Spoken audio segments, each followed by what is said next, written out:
ये हमारी जो परंपरा है, हमारे जो प्रोटोकॉल है, उसके बहुत खिलाफ हो रहा है कि कोई मुख्यमंत्री ऐसी इन हाउस मीटिंग को लाइव टेलीकास्ट करे। ये हमारी जो परंपरा है, हमारे जो प्रोटोकॉल है, उसके बहुत खिलाफ हो रहा है कि कोई मुख्यमंत्री ऐसी इन हाउस मीटिंग को लाइव टेलीकास्ट करे। ये हमारी जो परंपरा है, हमारे जो प्रोटोकॉल है, उसके बहुत खिलाफ हो रहा है कि कोई मुख्यमंत्री ऐसी इन हाउस मीटिंग को लाइव। ये हमारी जो परंपरा है, हमारे जो प्रोटोकॉल है, उसके बहुत खिलाफ हो रहा है कि कोई मुख्यमंत्री ऐसी इन हाउस मीटिंग को लाइव टेलीकास्ट करे। ये हमारी जो परंपरा है, हमारे जो प्रोटोकॉल है, उसके बहुत खिलाफ हो रहा है कि कोई मुख्यमंत्री ऐसी इन हाउस मीटिंग को लाइव टेलीकास्ट करे। ठीक है सर, इसका ध्यान रखेंगे आगे से। ठीक है सर, इसका ध्यान रखेंगे आगे से। ठीक है सर, इसका ध्यान रखेंगे आगे से। ठीक है सर, इसका ध्यान रखेंगे आगे से। मेरा विश्वास है देश में अगर कोरोना के खिलाफ एक नेशनल प्लान होगा तो हम सभी राज्य सरकारें और केंद्र सरकार मिलके इस दिशा में काम करेंगे। सर, कोरोना की वजह से दिवंगत आत्माओं को शांति मिले। हाँ जी सर। ये हमारी जो परंपरा है, हमारे जो प्रोटोकॉल है, उसके बहुत खिलाफ हो रहा है कि कोई मुख्यमंत्री ऐसी इन हाउस मीटिंग को लाइव टेलीकास्ट करे। ये उचित नहीं है। ये हमने हमेशा संयम पालन करना चाहिए। ठीक है सर, इसका ध्यान रखेंगे आगे से। मेरा विश्वास है देश में अगर कोरोना के खिलाफ एक नेशनल प्लान होगा तो हम सभी राज्य सरकारें और केंद्र सरकार मिलके इस दिशा में काम करेंगे। सर, कोरोना की वजह से दिवंगत आत्माओं को शांति मिले। हाँ जी सर। ये हमारी जो परंपरा है, हमारे जो प्रोटोकॉल है, उसके बहुत खिलाफ हो रहा है कि कोई मुख्यमंत्री ऐसी इन हाउस मीटिंग को लाइव टेलीकास्ट करे। ये उचित नहीं है। ये हमने हमेशा संयम पालन करना चाहिए। ठीक है सर, इसका ध्यान रखेंगे आगे से। पीएम मोदी ने केजरीवाल सरकार को लगाई कड़ी फटकार। केजरीवाल सरकार ने किया था वीडियो को सार्वजनिक। एक कॉन्फिडेंशियल वीडियो को केजरीवाल सरकार ने किया लीक। पीएम मोदी ने लगाई कड़ी फटकार केजरीवाल सरकार को। केजरीवाल सरकार ने मानी गलती और बोला सार्वजनिक रूप से सॉरी। बट क्या यह गलती है या जानबूझकर किया हुआ एक पूरी प्लानिंग के थ्रू एक गंदी राजनीति? यह वीडियो को वायरल करना या सार्वजनिक करना एक गलती है या सोची समझी साजिश? आज देश की जनता को यह जानना बहुत जरूरी है। आप पूरी वीडियो को देखा होगा आपने। पूरी वीडियो को देखने के बाद आपको यह आसानी से समझ में आ जाएगा कि केजरीवाल सरकार क्या जनता को दिखाना चाहते थे। वह जनता को सिर्फ इतना बताना चाहते थे कि दिल्ली सरकार में जो कोरोना केस बढ़ रहा है या वहाँ बेड की कमी है या ऑक्सीजन की कमी आ रही है, इसमें उनकी कोई गलती नहीं है। उन्होंने पूरा काम ईमानदारी के साथ किया है। बट बेईमान सिर्फ मोदी सरकार या सेंट्रल गवर्नमेंट है, उनकी कोई गलती नहीं। उन्होंने केंद्र सरकार, कांग्रेस, सभी सरकार से अपने आप को ऊपर बताया। वो वीडियो में क्या जानना चाहते थे पीएम मोदी से? वो पीएम मोदी से बात कर रहे हैं ऑक्सीजन की कमी है, बेड की कमी है, उनके पास ऑक्सीजन सिलेंडर उनका रोका जा रहा है। आखिर दिल्ली से किसी और स्टेट को क्या दुश्मनी हो सकती है? बात करें, एक तरफ आप बंगाल में जाकर ममता दीदी के साथ चुनाव लड़ने की बात करते हो, एक तरफ आप जाकर केरल में चुनाव लड़ने की बात करते हो, एक तरफ पंजाब में आप जाके चुनाव लड़ने की बात करते हो। जब सभी देश के लोग परिवार आपके साथ में हैं तो आपका सिलेंडर कौन रोकेगा? एक तरफ वह यह भी कबूल करते हैं कि सेंट्रल गवर्नमेंट उनका पूरा साथ दे रही है। उस मीटिंग में वह ये कबूल करते दिखाई देते हैं कि सेंट्रल गवर्नमेंट हर तरीके से मदद कर रही है, चाहे वो ऑक्सीजन सिलेंडर की बात हो, डॉक्टर्स की बात हो, या फिर सिक्योरिटी की बात हो, या फिर वैक्सीन दिलाने की बात हो। बट मीटिंग में कुछ और बातें होती है, सार्वजनिक रूप से केजरीवाल कुछ और बातें करते हैं।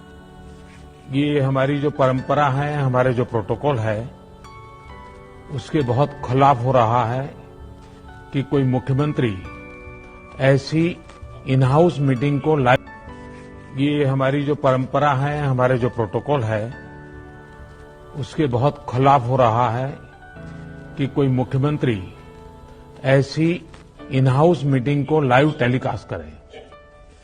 ये हमारी जो परंपरा है, हमारे जो प्रोटोकॉल है, उसके बहुत खिलाफ हो रहा है कि कोई मुख्यमंत्री ऐसी इन हाउस मीटिंग को लाइव टेलीकास्ट करे। ठीक है सर, इसका ध्यान रखिएगा आगे सर। ठीक है सर, इसका ध्यान रखिएगा आगे सर। ठीक है सर, इसका ध्यान रखिएगा आगे सर।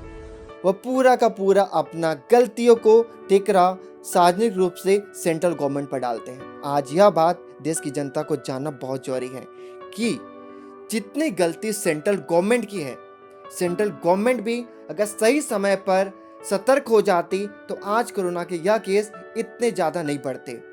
अगर पीएम मोदी या बीजेपी सरकार टाइम रहते ही इतने रैलियों को पाबंदी लगा देते या जितने भी फ्लाइट हो, बस हो या रेलवे हो, उस पर कड़ी कार्रवाई करते हुए अगर लोगों को रोका जाता तो आज कोरोना केस इस हद तक नहीं बढ़ते। बट जितनी गलती सेंट्रल गवर्नमेंट की है उससे कहीं ज़्यादा गलती स्टेट गवर्नमेंट की है, क्योंकि स्टेट गवर्नमेंट को यह हक होता है कि वह अपने जनता को किस प्रकार कंट्रोल करे, क्योंकि स्टेट गवर्नमेंट आदेश देती है अपने डीएम को, कलेक्टर को, पुलिस अधिकारी को कि आप इस रूल को सख्ती से पालन करें। मेरा विश्वास है देश में अगर कोरोना के खिलाफ एक नेशनल प्लान होगा तो हम सभी राज्य सरकारें और केंद्र सरकार मिलके इस दिशा में काम करेंगे।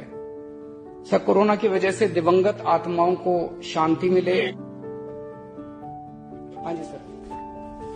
ये हमारी जो परंपरा है, हमारे जो प्रोटोकॉल है, उसके बहुत खिलाफ हो रहा है कि कोई मुख्यमंत्री ऐसी इन हाउस मीटिंग को लाइव टेलीकास्ट करे। ये उचित नहीं है। ये हमने हमेशा संयम पालन करना चाहिए। ठीक है सर, इसका ध्यान रखिएगा आगे सर। मेरा विश्वास है देश में अगर कोरोना के खिलाफ एक नेशनल प्लान होगा तो हम सभी राज्य सरकारें और केंद्र सरकार मिलके इस दिशा में काम करेंगे। सर, कोरोना की वजह से दिवंगत आत्माओं को शांति मिले। हाँ जी सर। ये हमारी जो परंपरा है, हमारे जो प्रोटोकॉल है, उसके बहुत खिलाफ हो रहा है कि कोई मुख्यमंत्री ऐसी इन हाउस मीटिंग को लाइव टेलीकास्ट करे। ये उचित नहीं है। ये हमने हमेशा संयम पालन करना चाहिए। ठीक है सर, इसका ध्यान रखिएगा आगे सर। केजरीवाल जी ने जो किया वह अनजाने में किया या जानबूझकर, यह बहुत बड़ा सवाल है। केजरीवाल जी ने पहले भी पीएम व सीएम की मीटिंग अटेंड की है, पर इस तरीके से आज तक देश के इतिहास में कभी भी वीडियो को सार्वजनिक नहीं किया गया। कारण यह होता है कि यह मीटिंग बहुत ही कॉन्फिडेंशियल होती है, जिसे पब्लिक में सार्वजनिक नहीं किया जाता है। सवाल यह उठता है, क्या यह गलती अनजाने में हुई है या जानबूझकर?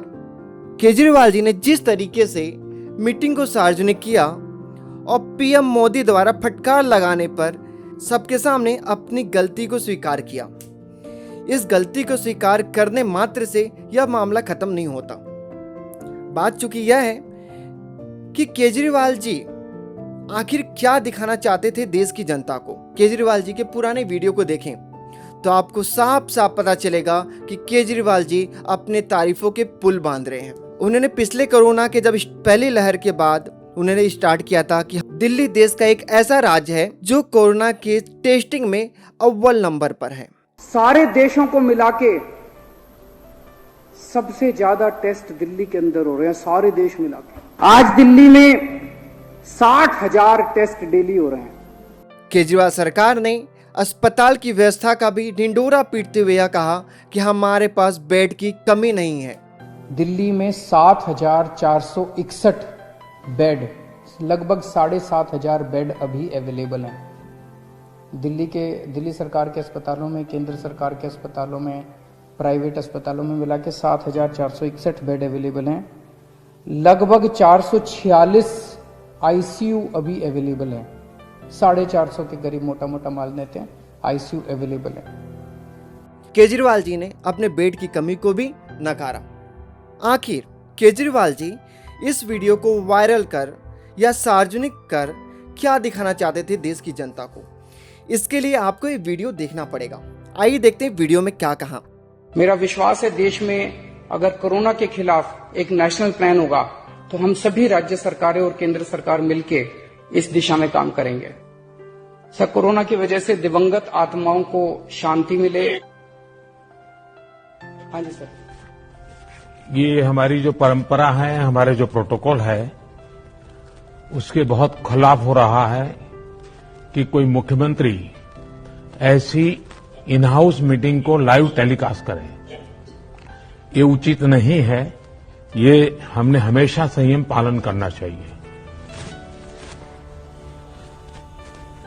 ठीक है सर, इसका ध्यान रखेंगे आगे सर। आपने वीडियो को देखा। वीडियो को देखने के बाद आपको एक बात आपको समझ में आ रहा होगा केजरीवाल जी ने क्या कहा कि देश में कोरोना की रफ्तार बहुत तेजी से बढ़ रही है।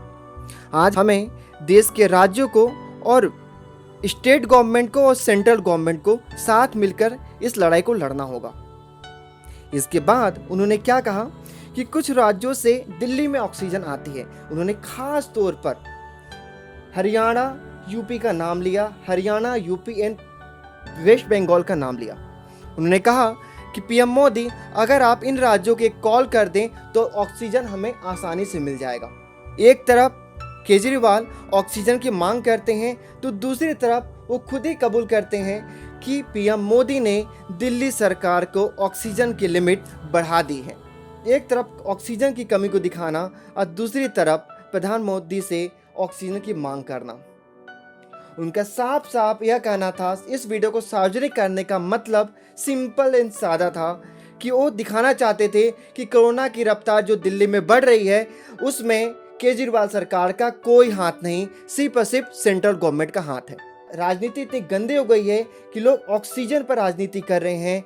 देश में मरने वाले की चिताओं पर राजनीति किया जा रहा है। ये देश में हो क्या रहा है, जनता को समझना पड़ेगा। केजरीवाल जी ने आगे बढ़ते हुए कहा, अब प्राइवेट कंपनी से सभी स्टेट वैक्सीन परचेज कर सकते हैं या वैक्सीन खरीद सकते हैं। अगर राज्य सरकार इस वैक्सीन को लेती है तो उसे 250 रुपए देना होगा और अगर स्टेट गवर्नमेंट लेती है तो 450 देना पड़ेगा, जिसका कहीं भी लिखित में साक्ष्य मौजूद नहीं है कि ऐसा हुआ है, क्योंकि अभी तक प्लानिंग ही नहीं हुई है। आप देश की जनता को दिखाना क्या चाहते हैं? सेंटिमेंटल गेम, भावुकता, लाशों पर राजनीति, ऑक्सीजन पर राजनीति। आज केजरीवाल सरकार का अगर हम पूरे जांच पड़ताल करें पुराने वीडियो का, तो एक तरफ किसान आंदोलन को भड़काने में केजरीवाल सरकार का पूरा हाथ था। बट आज वही केजरीवाल सरकार का जब ऑक्सीजन सिलेंडर किसान के द्वारा रोका जा रहा है तो वह मोदी से आह्वान कर रहे हैं। सोचने वाली बात है। आइए देखते हैं वीडियो में केजरीवाल सरकार किसानों का समर्थन किस हद तक जाकर करते हैं। इनका प्रस्ताव आया था केंद्र सरकार का, जब देश भर से किसान दिल्ली की तरफ कूच कर रहे थे तो पहले तो इन्होंने हरियाणा के एक शहर में उनको रोकने की कोशिश की। बैरिकेड लगाए, पत्थर के बैरिकेड लगाए, पानी की बौछार करी, आंसू गैस के गोले छोड़े। इन्होंने 9 स्टेडियम बड़े 9 स्टेडियम को जेल में परिवर्तित करने की परमिशन मांगी, जेल घोषणा करने की परमिशन मांगी। हमारे ऊपर खूब दबाव आया, तरह का दबाव आया, बड़े फोन आए, लेकिन हमने भी ठान ली थी कि हम किसानों के साथ हैं। सब लोगों को हमने हिदायत दे रखी है, कोई टोपी पहन के नहीं जाएगा, कोई वहां आम आदमी पार्टी का नाम नहीं लेगा, कोई पट्टा पहन के नहीं जाएगा। सारे देशभक्त बन के, भारतीय बन के वहां जाएंगे और अपने किसानों की जाके सेवा करेंगे। ये गुस्ताखी करिए, वो आतंकवादी है, वो आतंकवादी है। वो सिर्फ उसको बंद नहीं किया जाए, उसको बंद करो, सजा दो। मगर हिंदुस्तान गवर्नमेंट क्या कर रही है? एक कानून क्यों नहीं बनाती जो हर दिन हमारे मदद को बुरा कहता है? हम किसी के मजहब को बुरा नहीं कहते। हिंदुस्तान गवर्नमेंट को मजहब को बुरा कहने का किसी को राइट नहीं है। हिंदुस्तान के संविधान में नहीं है, हिंदुस्तान के अंदर नहीं है। अगर है तो बताओ। आपने वीडियो को देखा होगा। वीडियो को देखने के बाद आपको एक बात तो समझ में आ गई होगी कि केजरीवाल सरकार और किसान एक साथ मिलकर देश को नीचा गिराने के लिए जुटे हुए हैं। एक तरफ केजरीवाल सरकार खुलेआम, एक तरफ केजरीवाल सरकार अपने कार्यकर्ता से आवेदन करते हैं कि हमारे लोग बिना टोपी का, बिना आईडी कार्ड का, बिना कुर्ते का आपके सपोर्ट करेंगे। दूसरी ओर वह सेंट्रल गवर्नमेंट पर आरोप लगाते हैं कि सेंट्रल गवर्नमेंट हमें बार बार कॉल करके बोल रही है कि आप किसान को रोको। उन्होंने सेंट्रल पर बहुत बड़ा आरोप लगाते हुए कहा कि केंद्र सरकार उन्हें कॉल करके बोलती है दिल्ली सरकार के पास जो 11 स्टेडियम है उसे जेल में तब्दील किया जाए और जितने किसान हैं उनको वहां पर भरा जाए। सबसे बड़ा सवाल तो यह उठता है कि दिल्ली पुलिस केजरीवाल सरकार के अंडर में आती नहीं है। अगर सेंट्रल गवर्नमेंट को किसान को रोकना होता तो वह दिल्ली पुलिस को साफ साफ निर्देश दे सकती है कि किसान को दिल्ली में आने से रोक दिया जाए, क्योंकि केजरीवाल सरकार का हमेशा से प्रोपेगेंडा हुआ है। जब उन्हें स्टार्टिंग में आए तो देश के भ्रष्टाचार के खिलाफ थे, सेकेंड में आया जिसके खिलाफ थे उसी के साथ हो गए। राहुल गांधी कांग्रेस के खिलाफ उन्होंने नारेबाजी की थी और आज अगर आप देखेंगे तो केजरीवाल सरकार किस प्रकार पलटी खाकर राहुल गांधी व सोनिया गांधी व बंगाल व लालू यादव के साथ में जाके खड़े हो जाते चुनाव पर। यह किस प्रकार की दोहरी राजनीति है, यह तो देश की जनता को बहुत अच्छे से समझ में आ गया है। पर दिल्ली की जनता फ्री की लालच में आज उनको अपने सर पर बैठा के रखी है, जिसका खामियाजा आज पूरा दिल्ली उठा रहा है। बट एक तरफ जहां दिल्ली में कोरोना की रफ्तार बढ़ रही है, लोग ऑक्सीजन की कमी के कारण तड़प तड़प कर मर रहे हैं, तो दूसरी तरफ हॉस्पिटल में बेड की कमी है। बट यह सारा ठिकरा दिल्ली सरकार सेंट्रल पर थोप रही है। हर स्टेट को अपने जनता की सुरक्षा करने का अधिकार होता है। हर स्टेट अपनी देश की सुरक्षा के लिए या अपनी जनता की सुरक्षा के लिए कदम उठा सकती है। आज आप देख रहे होंगे महाराष्ट्र में पूर्ण लॉकडाउन है। आज लोग अगर सड़कों में दिखते हैं, अगर वह डॉक्टर्स नहीं हैं, एसेंशियल सर्विस में नहीं है और अगर बाहर वो घूम रहे हैं तो उन्हें 10,000 का चालान दिया जाएगा। अगर उन्हें मास्क नहीं पहना है तो 1,000 का चालान काटा जाएगा। सवाल तब उठता है जब लॉकडाउन अपने फर्स्ट चरण पर था तब यह डिसीजन क्यों नहीं लिया गया? आपको किसने रोका था डिसीजन लेने से? सख्ती बरतने से आपको किसने रोका था? अगर दिल्ली सरकार जमात में आए लोगों को उसी समय कठोर नियम के अंतर्गत रोक लेती तो आज पूरे देश में कोरोना नहीं फैलता। आप सभी को मालूम होगा कि कोरोना भारत में कंट्रोल में था। स्टार्टिंग केस शुरुआत में केरल में आया था, उसके बाद पुणे में आया, देन महाराष्ट्र में आया। 3 राज्य ऐसे हैं जहां पर कोरोना के केस आए। देखने वाली बात है कि केस आने के बाद भी उन राज्यों में सख्ती नहीं बरती गई। आखिर जो फर्स्ट केस आया, अगर हम बात करें केरल का, तो केरल में जो 10 लोगों का केस आया था, अगर उस समय सरकार सतर्क हो जाती, और गलती यहाँ पे स्टेट गवर्नमेंट की मानी जाती है, अगर स्टेट गवर्नमेंट उसी समय सतर्क हो जाती और उन लोगों को क्वारंटाइन करके सख्ती से पालन किया जाता तो आज देश में कोरोना की रफ्तार इस गति से नहीं बढ़ती। सेकंड हम आते हैं महाराष्ट्र की ओर। महाराष्ट्र में फर्स्ट केस पाया गया पुणे में, ओला ड्राइवर के थ्रू। एक दंपति पुणे आए, पुणे में उन्होंने ओला बुक किया। ओला बुक करने के बाद वो कोरोना के फर्स्ट सिम्टम्स आए। उसके बाद सरकार को मालूम चला कि कोरोना मुंबई या पुणे में भी आ चुका है। उसके बाद भी airport, bus station, railway station कहीं भी किसी भी प्रकार की पाबंदी नहीं लगाई गई। कोरोना को बढ़ने में जितना हाथ या जितनी गलती सेंट्रल गवर्नमेंट की है, उससे कहीं ज़्यादा गलती स्टेट गवर्नमेंट की है। स्टेट गवर्नमेंट को कोई नहीं रोक सकता अपने स्टेट में लॉकडाउन लगाने से या सख्ती बरतने से। आज जिस प्रकार का सख्ती महाराष्ट्र गवर्नमेंट बरत रही है या जिस प्रकार की सख्ती आज छत्तीसगढ़ गवर्नमेंट कर रही है, अगर वह शुरुआत में की होती तो आज देश इस कागार पर नहीं होता। बट आज अगर हम राजनीति की बात करें तो देखा जाए तो महाराष्ट्र गवर्नमेंट हो, कोलकाता गवर्नमेंट हो, दिल्ली गवर्नमेंट हो या केरल गवर्नमेंट हो, सभी अपने स्टेट में बड़े कोरोना केस का जिम्मेदार सिर्फ सेंट्रल गवर्नमेंट को कर रही है। यह किस हद तक सही है यह राजनीति कहाँ जा रही है, आज देश की जनता को असलियत जानना होगा। अगर आपको हमारा वीडियो पसंद आया हो तो लाइक एंड शेयर करना ना भूलें, और अगर आपका कोई सुझाव हो तो उसे कमेंट बॉक्स पर डालना ना भूलें।